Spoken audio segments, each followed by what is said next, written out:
The Verdict. Episode 6. Napoleon Bonaparte, a military genius or tyrant who set Europe on fire. He rose from obscurity to rule the most powerful empire in Europe. He rewrote the laws of an entire continent. He won battles that military academies still study today. And he plunged Europe into 20 years of war that killed 5 million people. Today on The Verdict, Napoleon Bonaparte takes the stand. Born in 1769 on the island of Corsica, just 1 year after France acquired it from Genoa, Napoleon Bonaparte was technically not even French by birth. He grew up speaking Corsican and Italian, and was mocked at French military school for his accent. He didn't let that stop him. By 30, he had made himself first consul of France. By 35, he had crowned himself emperor. At his peak, he directly controlled or influenced territory stretching from Spain to the borders of Russia, the largest European empire since Rome.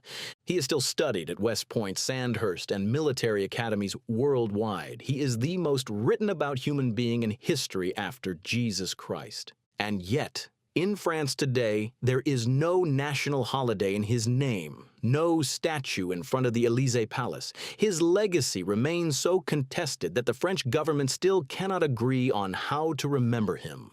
So who was Napoleon Bonaparte, really? Let's start with the charge sheet. Napoleon's wars, the Napoleonic Wars, fought from 1803 to 1815, killed an estimated 3 to 6 million soldiers and up to 3 million civilians across Europe. Cities were burned, populations were decimated, entire generations of young men were fed into his war machine. The invasion of Russia in 1812 alone, one of the greatest military blunders in history, cost the lives of over 400,000 French soldiers. Napoleon marched 500,000 men into Russia and came back with fewer than 100,000.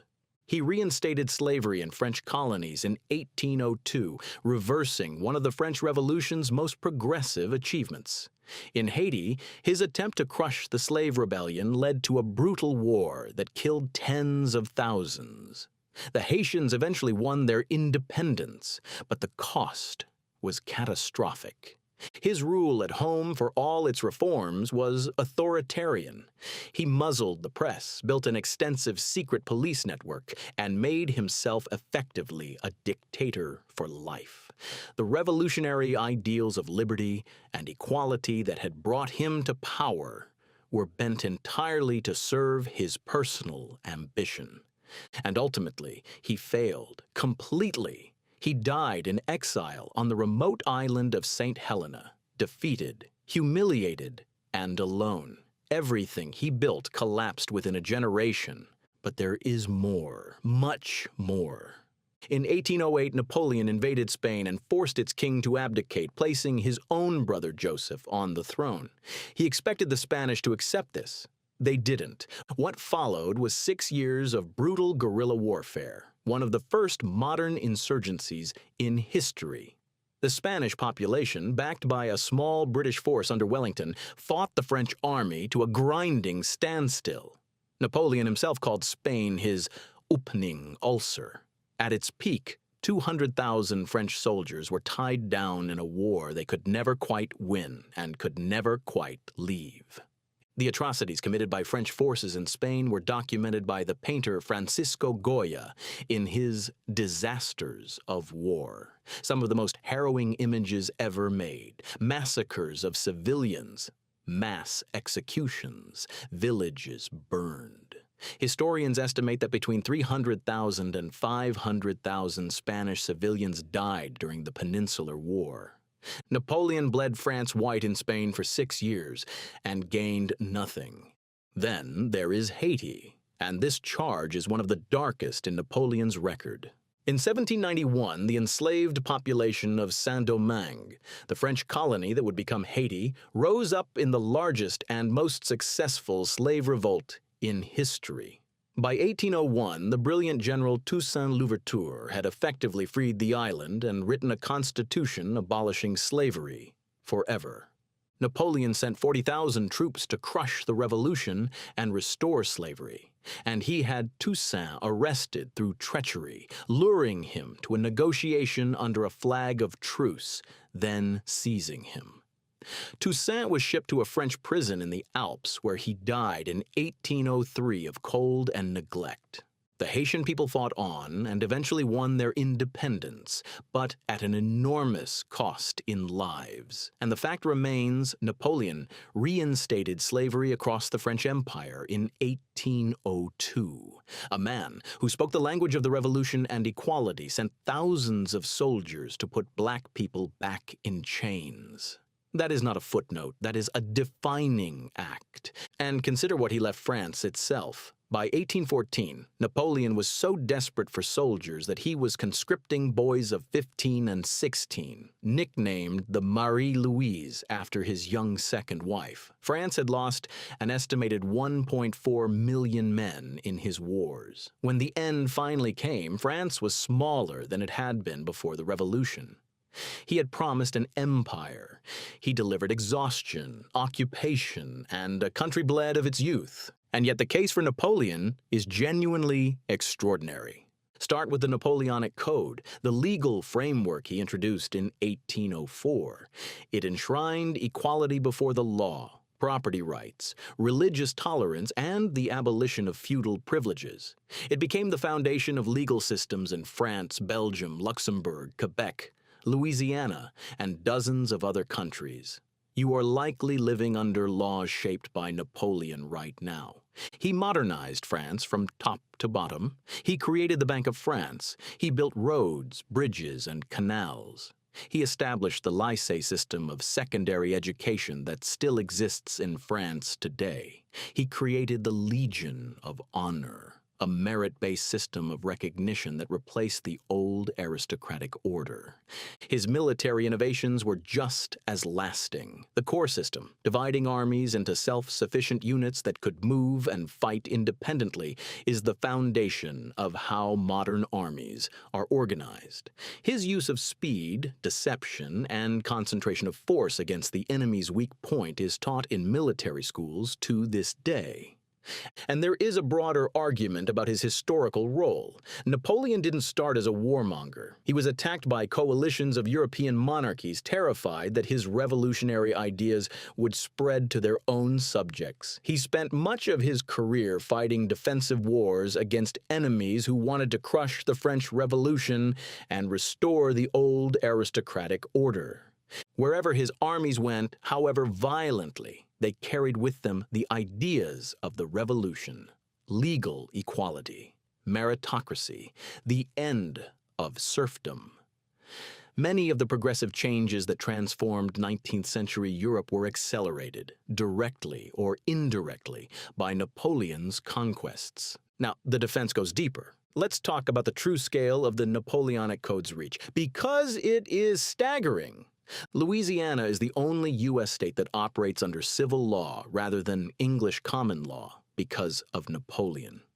Quebec's legal system bears his imprint. So does the legal framework of virtually every country in Latin America. Japan's Meiji-era legal reformers studied the Napoleonic Code when building their modern state. Egypt's civil law draws from it. Roughly 1.5 billion people today live under legal systems shaped directly by what Napoleon codified in 1804. The core principle at the heart of all of it, that every person stands equal before the law, regardless of birth, title, or religion, was not a given in 1804. It was radical, it was revolutionary, and Napoleon embedded it in stone. Consider what his armies actually did in the territories they conquered, because this is almost always left out of the popular story. Wherever Napoleon's forces went, feudalism was dismantled. Serfs were freed across Poland and the German states. The Inquisition, still active in Spain and parts of Italy, was abolished in territories under French control. and Jewish communities across Europe were emancipated from centuries of legal exclusion. From the ghettos of Rome to the Rhineland, Napoleon tore down the walls, literally and legally, that had confined Jewish people for generations. These were not incidental side effects of conquest. Napoleon actively pursued them. Whatever his motives, the political calculation, genuine belief, or both, the results changed the lives of millions of people for the better. Then there is his military genius, and one battle in particular that deserves more than a passing mention. The Battle of Austerlitz, fought in December 1805, is considered by many military historians to be the greatest tactical victory in the history of warfare. Napoleon faced a combined Austrian and Russian force that outnumbered him significantly. Rather than meet them on even terms, he deliberately weakened his right flank, making it look like an easy target. The Austro-Russian commanders took the bait, concentrating their forces to attack it. The moment they did, Napoleon smashed their now exposed center with overwhelming force, splitting their army in two. The battle lasted less than 9 hours. He destroyed an army twice his size. The Austrian emperor sued for peace within weeks. Austerlitz is still dissected in military academies around the world today, not as history, but as a masterclass in the art of deception and decisive action. Over 2 centuries later, no one has done it better. And finally, consider the paradox of Napoleon's most lasting legacy, the very nationalism that eventually destroyed him. His conquests, however brutal, shook the old order of Europe so violently that peoples across the continent began to think of themselves differently. German nationalism, Italian nationalism, Polish national identity, Spanish resistance, all were galvanized, at least partly, by the experience of Napoleon. The Congress of Vienna that followed him tried to put the old aristocratic order back in its box. It couldn't. The revolutions of 1830 and 1848 that swept Europe were the direct descendants of the ideas Napoleon had spread, however imperfectly, across a continent. The liberal democracies that emerged in the second half of the 19th century were shaped, in no small part, by the world Napoleon had made and unmade. He didn't just conquer Europe, he changed what Europe thought it could be. So, what's the verdict? Napoleon Bonaparte was not simply a tyrant, and he was not simply a genius. He was both simultaneously and inseparably. The charge sheet is real. The Peninsular War ground up hundreds of thousands of Spanish lives for nothing. The betrayal and imprisonment of Toussaint Louverture and the reinstatement of slavery stand as moral failures of the first order. The invasion of Russia was catastrophic hubris. France was left smaller, poorer, and a generation shorter of young men than when he found it. These are not details to be buried under his achievements. They are the cost of Napoleon, paid by people who had no say in his ambitions. But the case for him is equally real. The Napoleonic Code gave legal equality to 1.5 billion people's worth of descendants. His administrative reforms modernized France in ways that outlasted him by centuries. His emancipation of Jewish communities across Europe was a genuine act of human progress. His military genius, at Austerlitz, at Jena, at Wagram, represents a peak of strategic thinking that has never quite been surpassed. And the nationalist movements and liberal revolutions that swept 19th century Europe, the movements that led eventually to the democracies we live in today, were made possible, in part, because Napoleon showed the world that the old order could fall.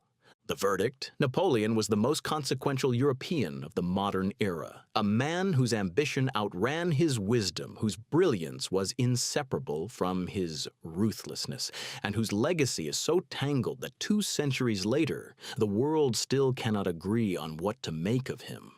He could enshrine legal equality for all people, and send an army to reimpose slavery. He could win the greatest battle in military history and march 500,000 men to their deaths in the Russian snow. He could tear down the walls of the ghetto and build a secret police state in the same breath. Perhaps that's the most fitting verdict of all. Some figures are too large, too contradictory, too human to be neatly judged. Napoleon Bonaparte is one of them. That's the verdict. Hero or tyrant, genius or monster. Drop your verdict on Napoleon in the comments. I want to know where you stand. If you're new here, every week we put history's biggest names and moments on trial. And subscribe to The Verdict so you never miss one. Because history is never as simple as the textbooks say.